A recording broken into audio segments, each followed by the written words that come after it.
Baik, selamat siang kepada yang terhormat Bapak-Bapak Dewan Penguji dan Saudara Muhammad Fatur Prayudha.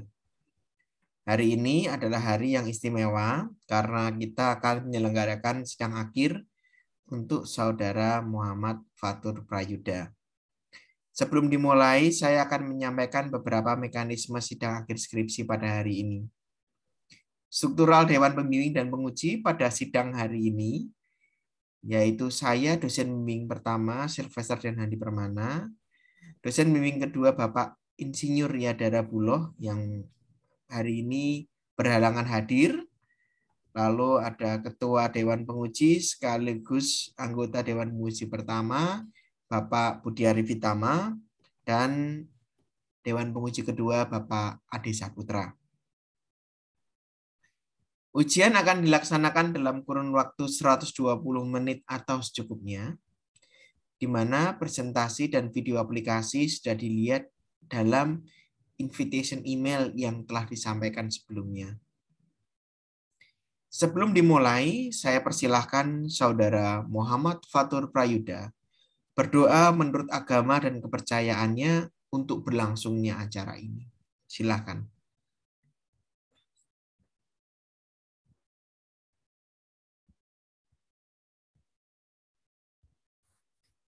Sudah, Pak. Baik, Saudara Muhammad Fatur Prayudha, terima kasih sudah mempresentasikan hasil penelitiannya dalam video yang telah disampaikan kepada dosen pembimbing dan penguji pada invitation email. Saya sekarang persilahkan kepada Dewan Penguji untuk bertanya, memberikan saran, kritik, dan pengembangan lanjut untuk penelitian dari Saudara Muhammad Fatur Prayudha.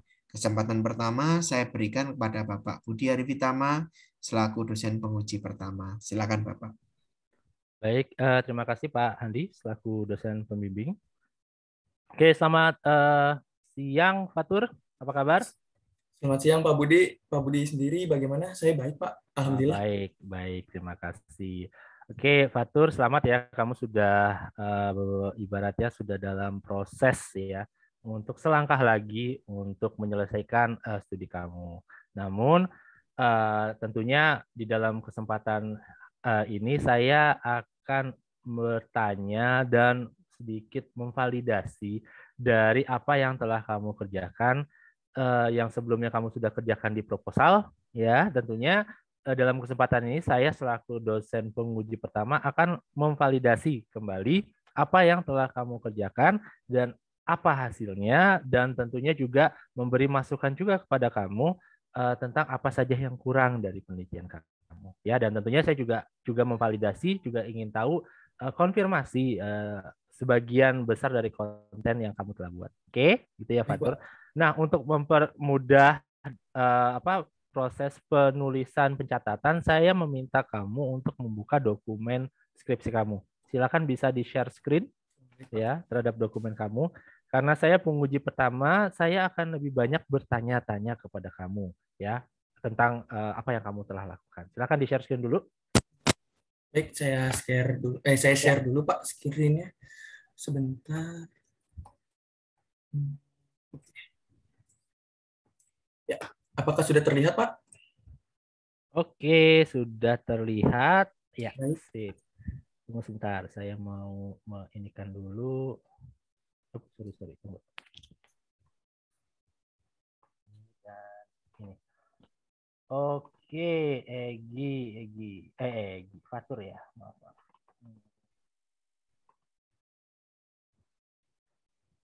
Tadi saya kasih catatan kemana itu?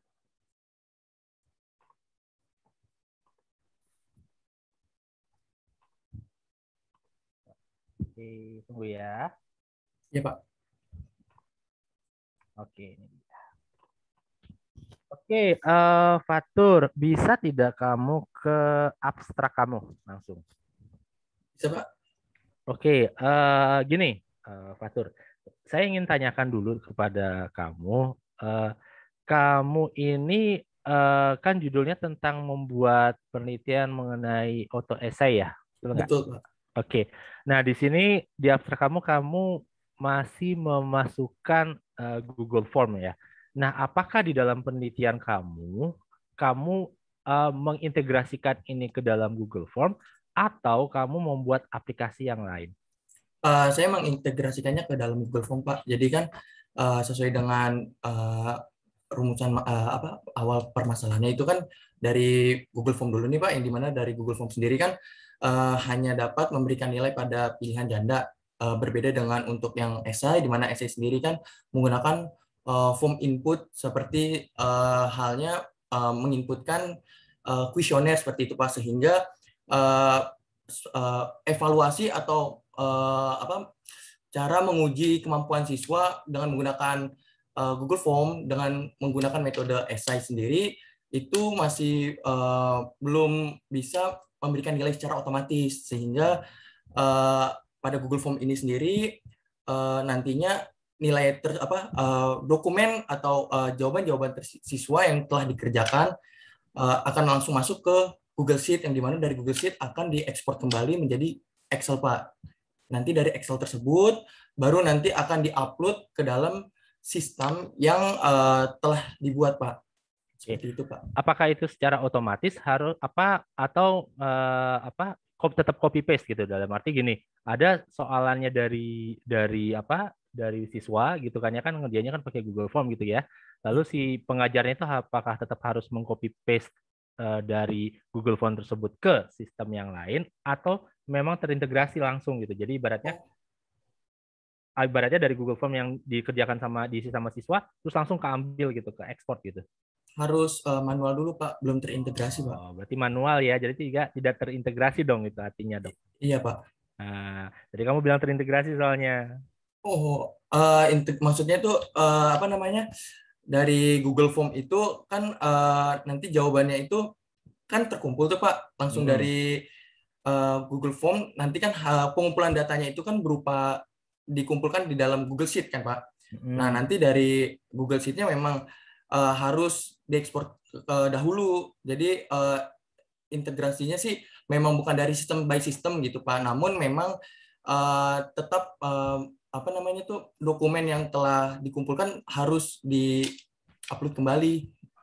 Oke. Berarti artinya tidak terintegrasi ya. Itu ya. Itu yang Betul, jadi Pak. itu kuncinya ya.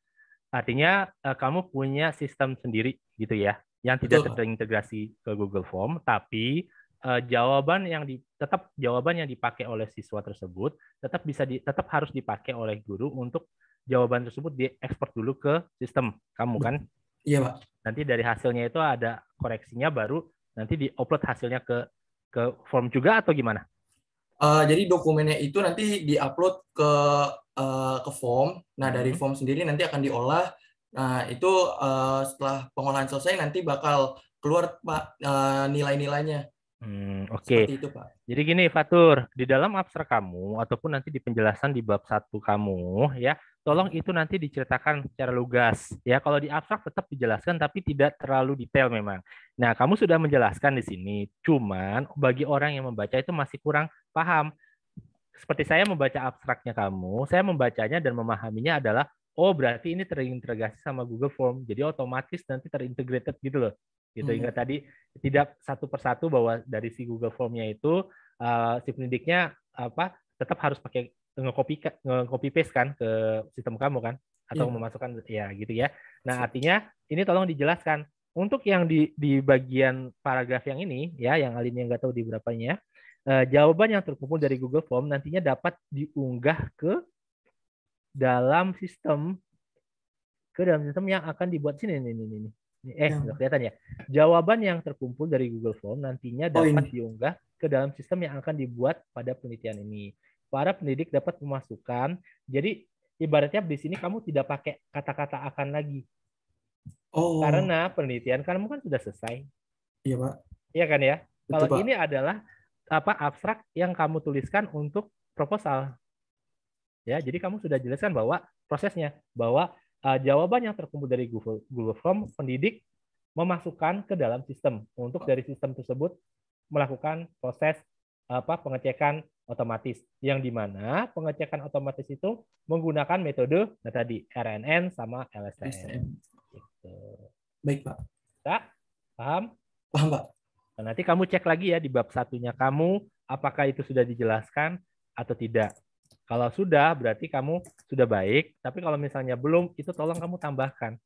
Ya, karena itu menjadi informasi kunci bahwa selama ini orang yang membaca dari judul kamu tuh berharap bahwa oh keren juga nih penelitiannya gitu kan, artinya dia membuat auto essay yang dimana dia bisa langsung ngecek semuanya pas dilihat di abstraknya, wah pakai Google Form, jadi sekarang Google Form kalau pakai penelitian kamu udah terintegrasi nih, keren banget. Tapi ternyata terputus di situ, terputus bahwa tetap harus manual, bahwa si pendidik itu harus mengekspor hasil dari jawaban Excel. siswa ke Excel atau kemanapun tempatnya, ya, gitu ya. Iya, Pak. Baik. Oke, kemudian tunggu saya cek lagi. Oke, artinya kamu ngebuat aplikasi ya? Betul, Pak. Aplikasi apa yang kamu buat dan pakai apa? Boleh tahu nggak? Baik, untuk aplikasinya sendiri saya membuat sebuah website, Pak, di mana websitenya sendiri itu saya menggunakan dua teknologi. Yang pertama itu adalah teknologi Laravel, di mana pada teknologi Laravel ini digunakan untuk sisi kliennya, Pak, untuk menampilkan tampilan kepada user atau klien. Lalu teknologi keduanya sendiri saya menggunakan Flask, di mana Flask ini merupakan framework RESTful API pada Python, karena pada framework ini saya kan menggunakan bahasa pemrograman Python untuk memproses pengolahan datanya. Jadi saya lebih prefer untuk menggunakan framework ini, Pak. Oke, yang saya ingin tanyakan ke kamu, mengapa kamu memutuskan menggunakan bahasa pemrograman Laravel atau bukan pemrograman itu ya? Kenapa kamu lebih memutuskan menggunakan Laravel dalam penelitian kamu ini bukan dengan yang lainnya, gitu Kak? Apa signifikansi terhadap penelitian kamu, gitu ya? Maksudnya, apakah memang harus pakai ini kah atau pertimbangannya apa? Maksudnya pertimbangan secara lokasi penelitiannya kah, atau dalam arti guru-guru kah, atau memang penelitiannya ini paling cocok pakai ini atau apa? Bisa kamu ini nggak jelaskan nggak kepada saya pertimbangannya kamu? Kalau untuk framework Laravel sendiri itu menggunakan bahasa pemrograman PHP, Pak. Alasan saya menggunakan framework tersebut, pertama framework tersebut sangat friendly dalam artian sangat mudah untuk dipahami. Lalu juga untuk segi pengodingan atau menulis code, framework Laravel itu sangat memudahkan kita sebagai programmer untuk menulis code tanpa harus menulis berulang kali, apalagi dalam segi front end atau sisi user itu tuh ada yang namanya sisi sebuah teknologi yang dibuat dari Laravel sendiri untuk membuat sebuah template. Jadi kita tuh untuk membuat sebuah tampilan itu tidak harus mengulang-ulang kembali. Untuk penelitiannya sendiri, kenapa menggunakan Laravel? Menurut saya Laravel sendiri itu juga sangat mempercepat pengerjaan proses, Pak. Tidak seperti tidak seperti framework-framework lain yang harus men-setup satu persatu konfigurasinya. Di Laravel sendiri semuanya sudah ter-setup seperti untuk pembuatan database, lalu juga untuk mengirimkan mentransferkan atau membuat sebuah sistem terdistribusi seperti itu, Pak. Jadi dari pendapat saya seperti itu, Pak. Kenapa harus menggunakan Laravel? Oke, tapi kalau saya dengar dari penjelasan kamu itu lebih banyak ke penjelasan manfaatnya itu dari sisi si pembuatnya ya, si kamunya ya. Iya, ya. Pak. Iya, maksudnya lebih gampang ya, lebih mudah dipelajari atau mungkin lebih familiar karena kamu pakainya gitu kan. Tapi kalau dari sisi penggunanya nanti apakah ada implikasinya kamu harus pakai Laravel dan tidak, atau ada hal yang memang dibutuhkan pakai itu atau tidak gitu loh. Sehingga kenapa harus pakai ini gitu loh. Sepertinya sih tidak ada, Pak, karena untuk hasil dari Laravel ya sama seperti framework-framework lainnya, Pak. Seperti itu, Pak. Oke, jadi sebenarnya tidak ada implikasinya ya. Nggak ada sama sekali, Pak. Oke, baik. Oke, kalau begitu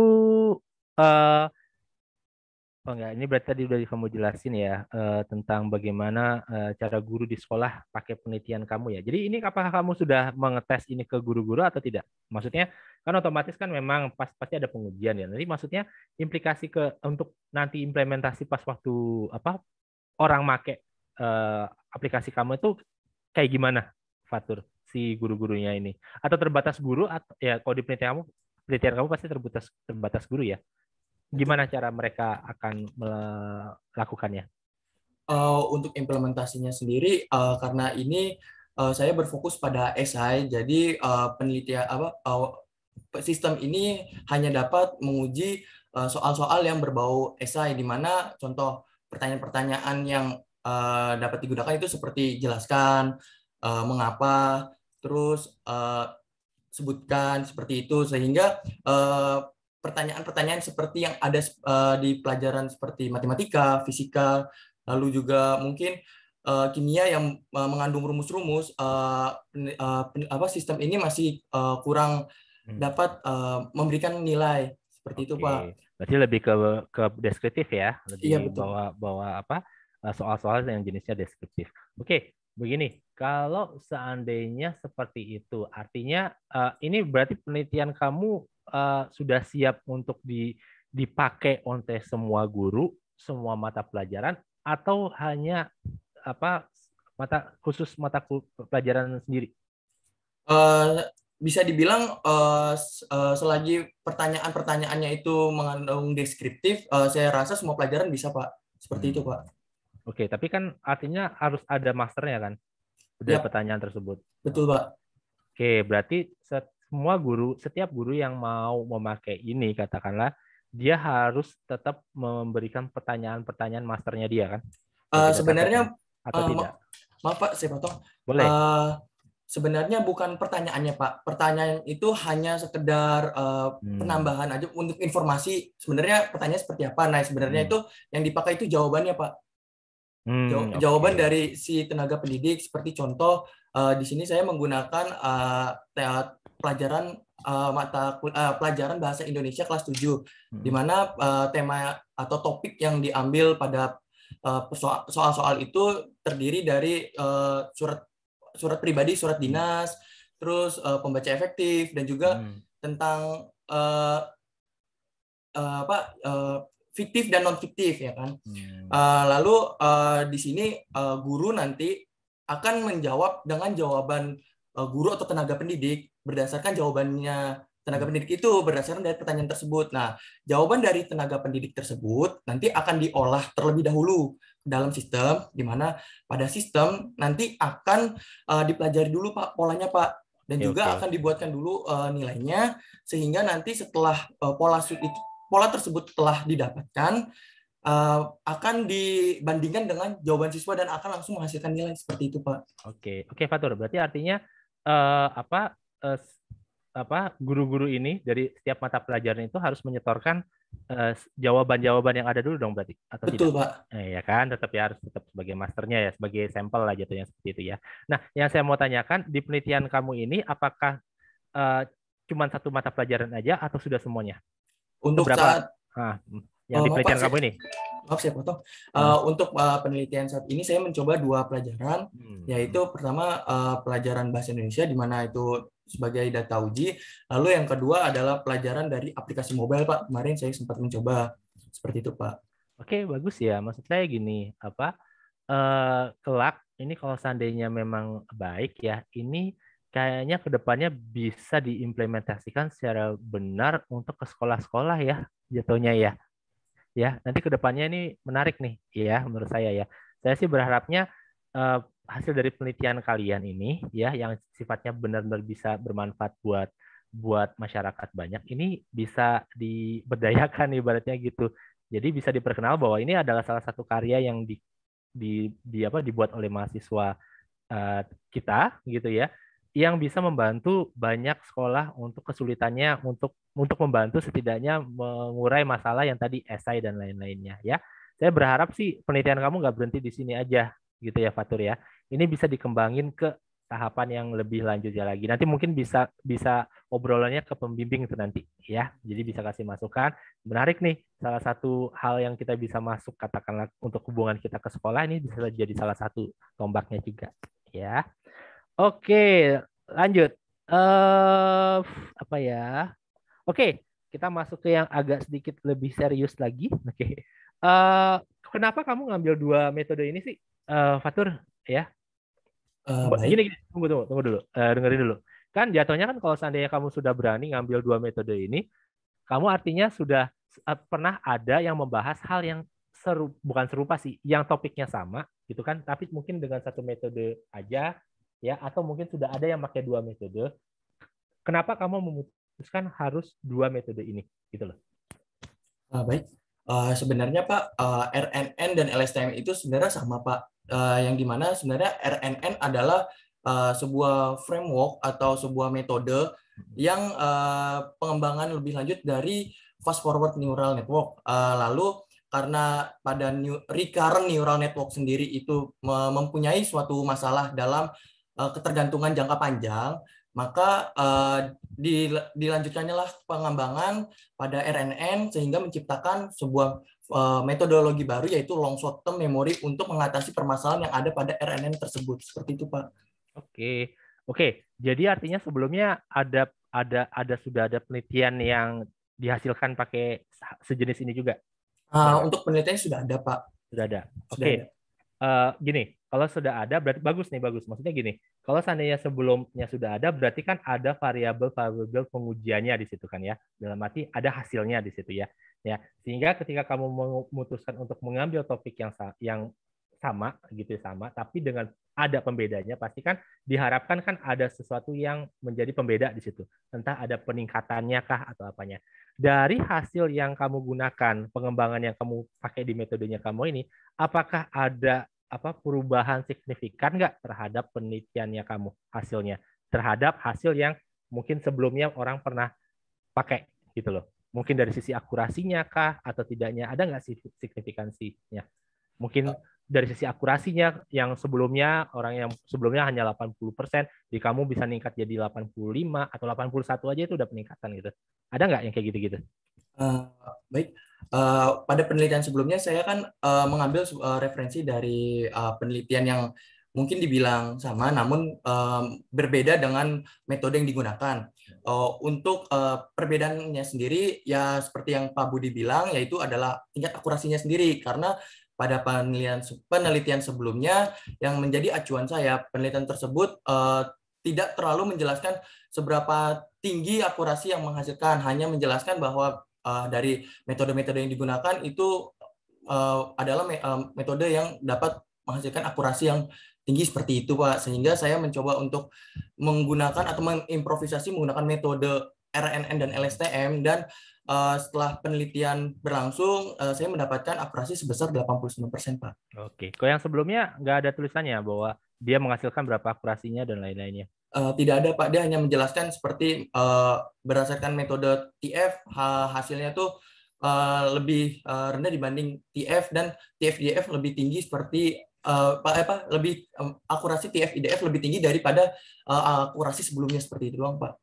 Oh, agak susah ya. Sebenarnya mungkin kamu harus bisa mencari lagi tuh, Fatur. Kan berarti kan yang penelitian yang kamu acu kemarin tadi yang IF lebih tinggi daripada yang sebelumnya, berarti dia merujuk ke penelitian yang sebelumnya dia lagi kan.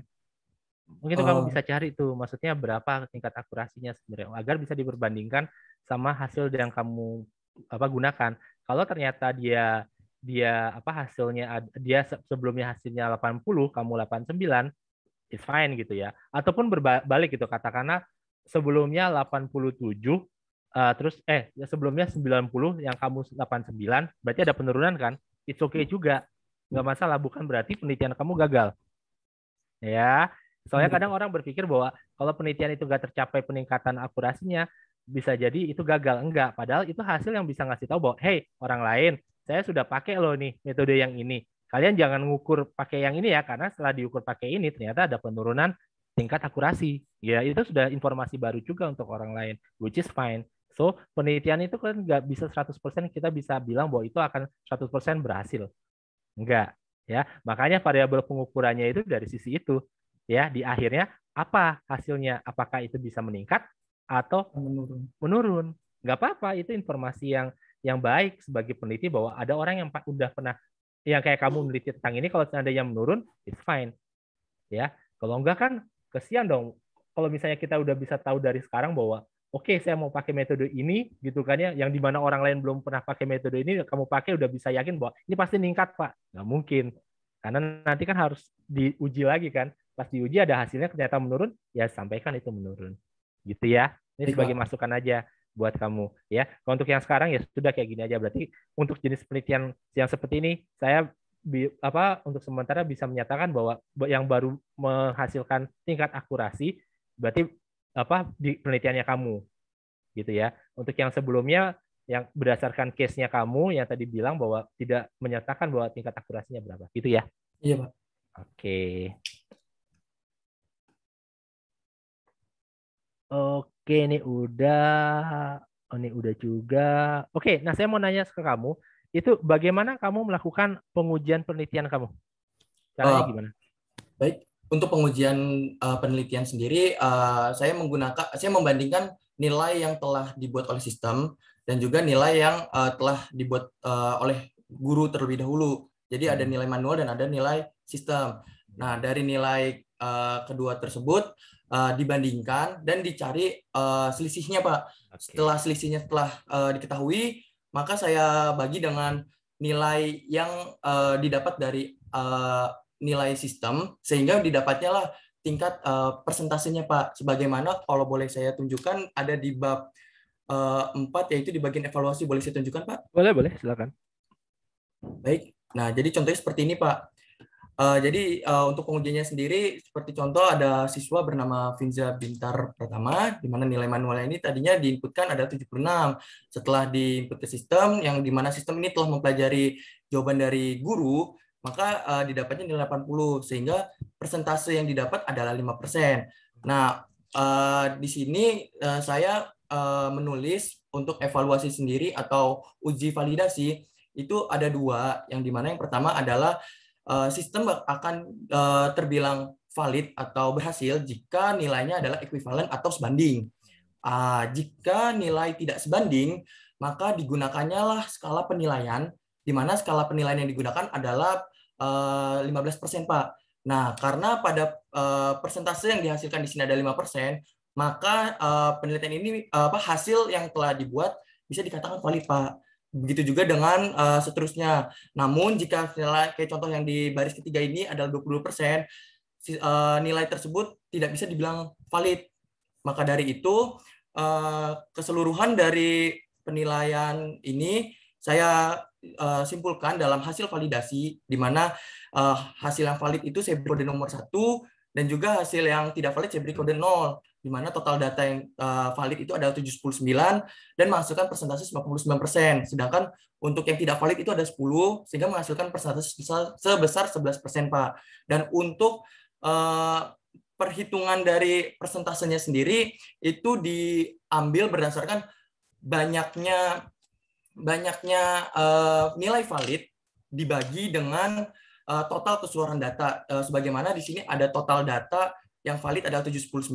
Nah, nilai 79 ini dibagi dengan total data itu, yaitu yang saya gunakan ada 89, sehingga menghasilkan nilai 0,08 kalau tidak salah, sehingga kalau jika dikalikan dengan 100, maka hasilnya adalah 0,88 sekian, Pak. Kalau jika dibulatkan itu kalau dikalikan 100 itu hasilnya adalah 88, sekian. Cuman kalau dibulatkan menjadi 89%. Seperti itu, Pak.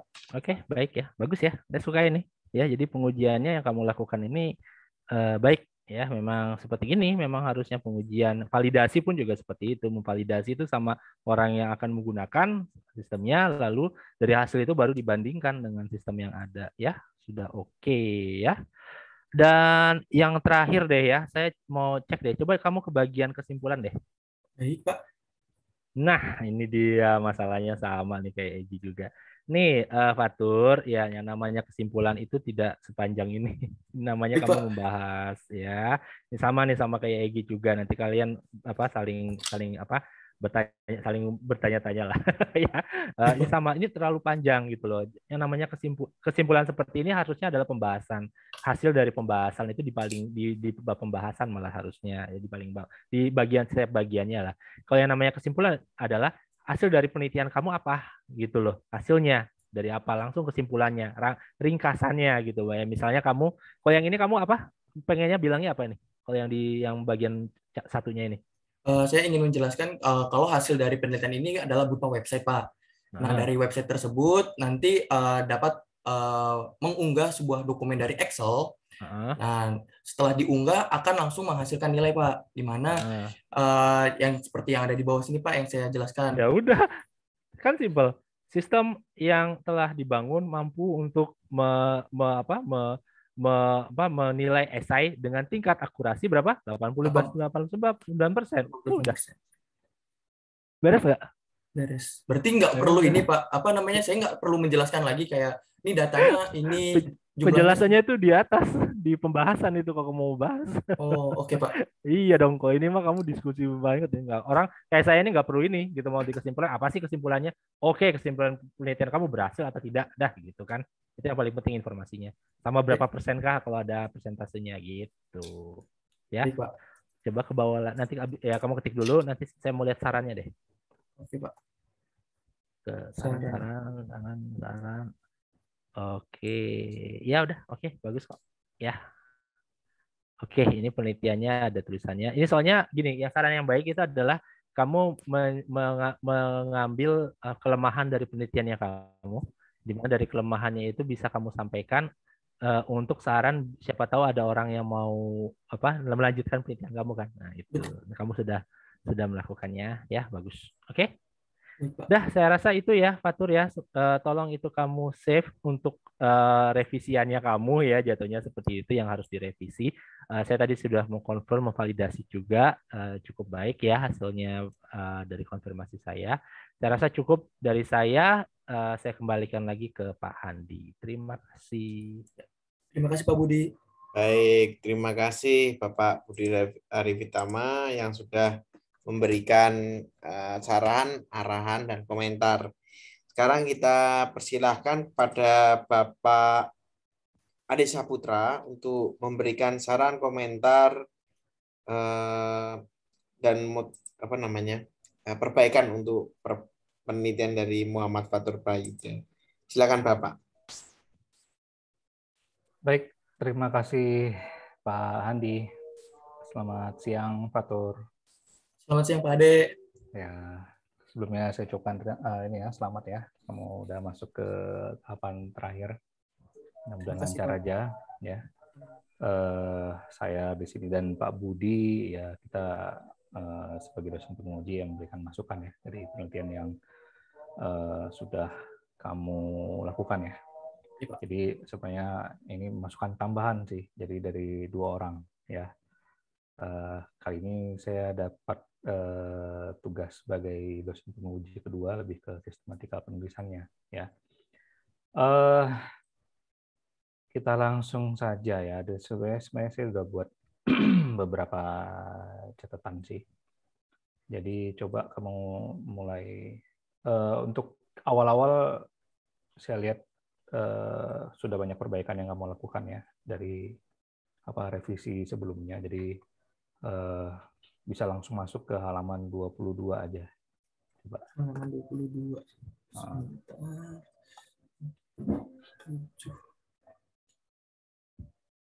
22. Ini, Pak. Ya, tabel di situ kan ya. Nah, di situ ya dari halaman 22 sampai 24 itu di tabel 31 ya. Itu judul setiap kolom itu kamu jadikan bold ya. Oh, dijadiin bold, Pak. Oke. Terus di halaman 24 itu sama semua ya dari Iya, Pak, halaman sama, 22. Terus di halaman 24-nya itu tabel 32 itu juga sama ya. Bagian sininya ya, Pak, di bold ya, Pak? Iya. Terus halaman 25 itu juga sama di tabel 33.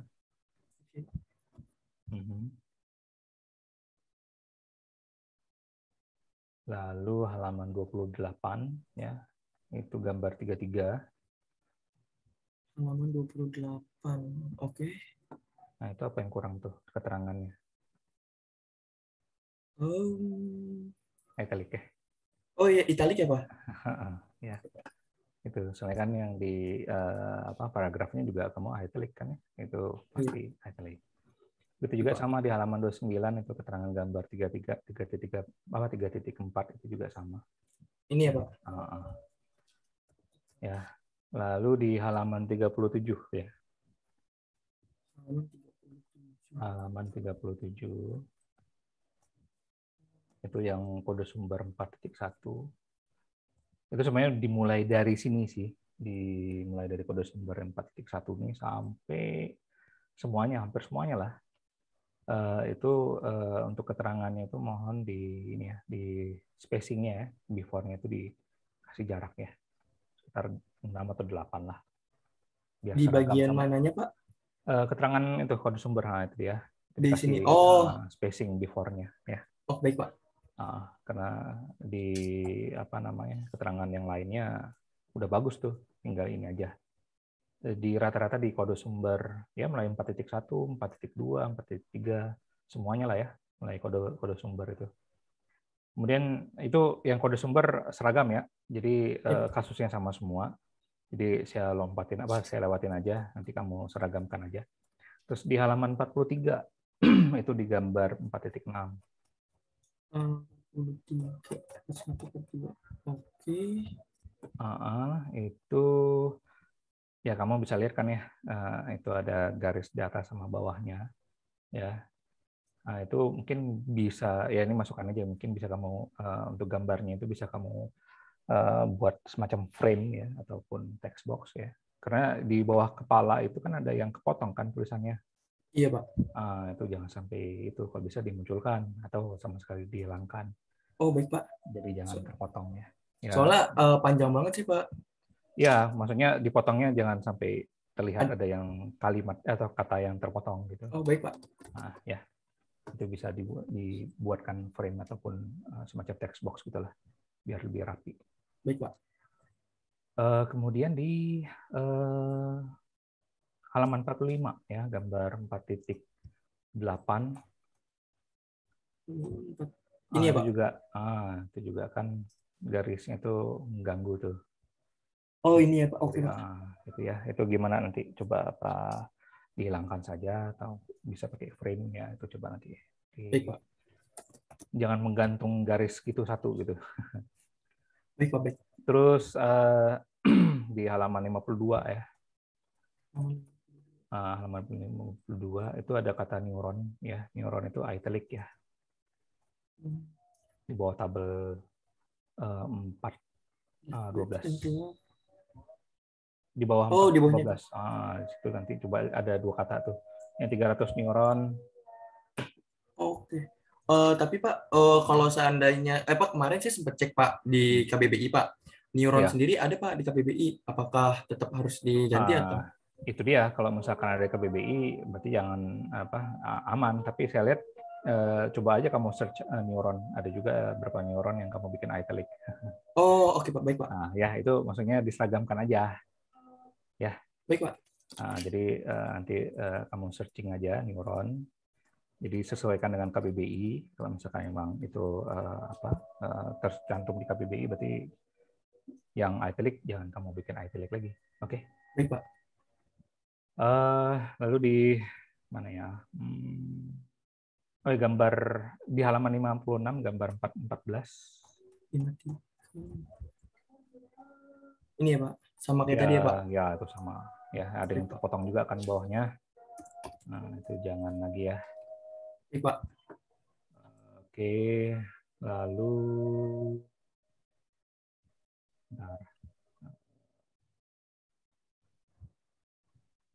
di halaman 72, tabel 4.1.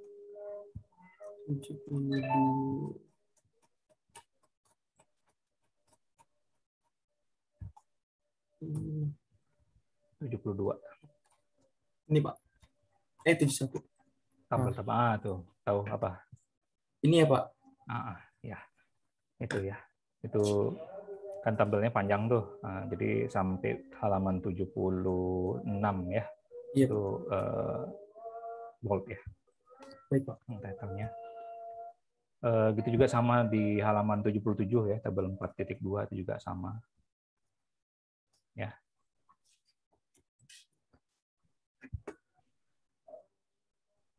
Oke. Untuk penutup tadi udah dibahas sama Pak Budi ya. Jadi udah jelas lah ya. Cuman tinggal terakhir itu di lampiran nih. Lampiran, bentar, halamannya.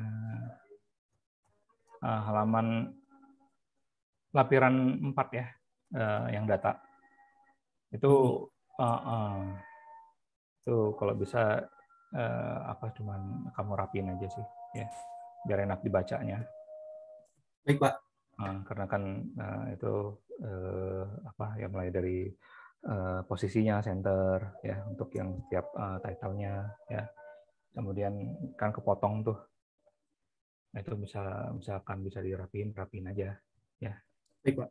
Pak mau tanya Pak, untuk lampirannya sendiri yang data kayak gini kalau misalnya pakai, misalkan ada suatu aplikasi nih Pak, saya bikin table di sana tapi ntar jadi gambar gitu misalnya, ya itu bisa Pak? Udah lebih bagus kita aja. Oh baik Pak. Jadi kan bisa mungkin lebih menghemat kali ya. Baik Pak. Iya kan, kalau bisa di screenshot aja. Karena kan ini data lapangan kan kamu ambilkan dari kamu pakai aplikasi ya? Ini datanya saya ambil dari sekolah Pak. Oh ya. Dari jawaban siswanya langsung. Ya udah pakai itu aja, lebih aman. Baik Pak. Karena ini kalau digini kan ya kamu copas ya langsung ke sini. Ya saya saya timpa terus saya ganti fontnya Pak. Repot kan, mendingan kamu screenshot aja. Baik, bagus gitu. Oke, udah dari saya itu aja. Ya, terima kasih, Fatur. Ya, terima kasih juga Pak Ade. Ya, saya kembalikan ke Pak Handi. Baik, terima kasih Pak Ade Saputra sudah memberikan saran, kritik, ide, dan motivasi untuk penelitian dari Mas Muhammad Fatur Prayudha gitu ya. Baik, bisa ditutup ya, saya stop share screen. Oke, baik. Oke, baik, Saudara Muhammad Fatur Prayudha. Setelah sesi tanya jawab ini, saya persilakan Anda dipindahkan ke waiting room terlebih dahulu. Kami, para dosen pembimbing dan penguji akan rapat singkat untuk memutuskan apakah Anda lulus atau tidak beserta nilainya. Silakan standby di sana. Sewaktu-waktu akan kami panggil kembali ke ruangan sidang online ini. Seperti itu ya? Baik, Pak. Baik, terima kasih. Terima kasih, Pak.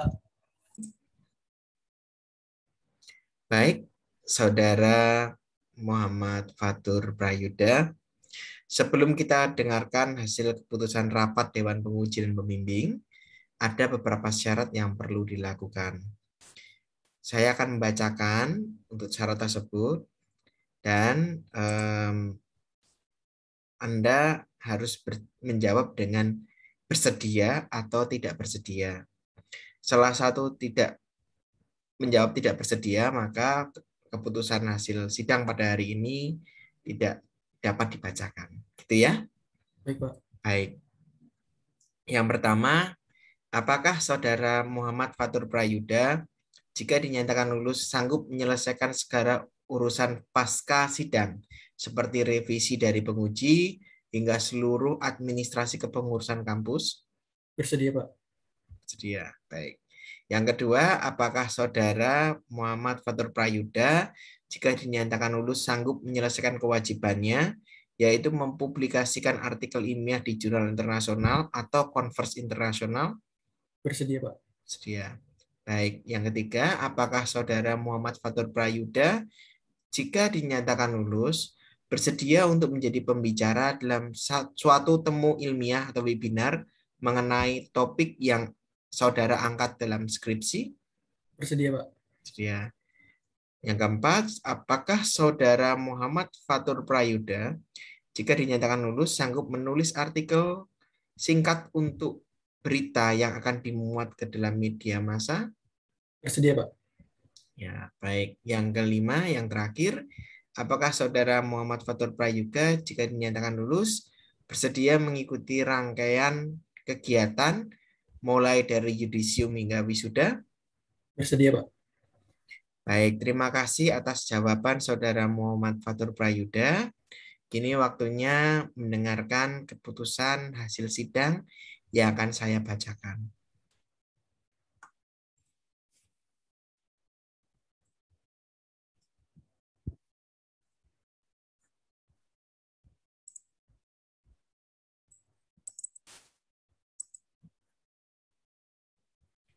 Saudara Muhammad Fatur Prayoga,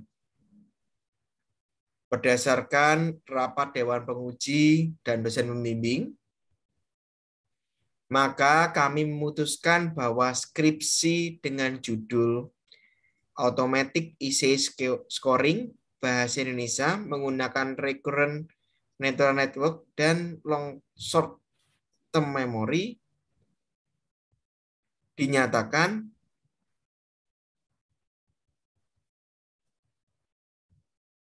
lulus dengan revisi. Baik, Pak. Dengan hasil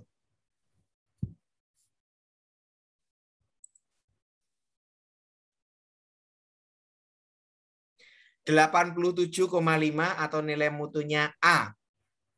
Alhamdulillahirrabbilalamin.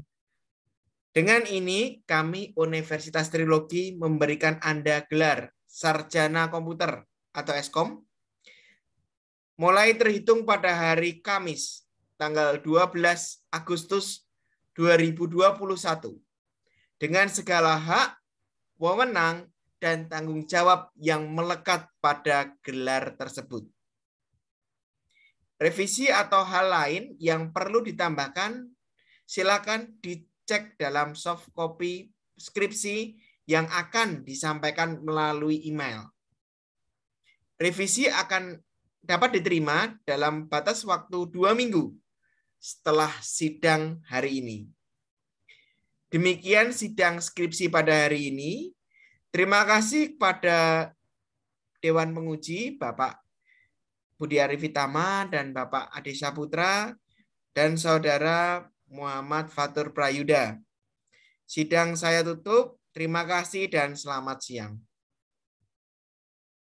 Siang, Pak. Ya, selamat ya. Selamat. Terima kasih, Pak. Ya Allah.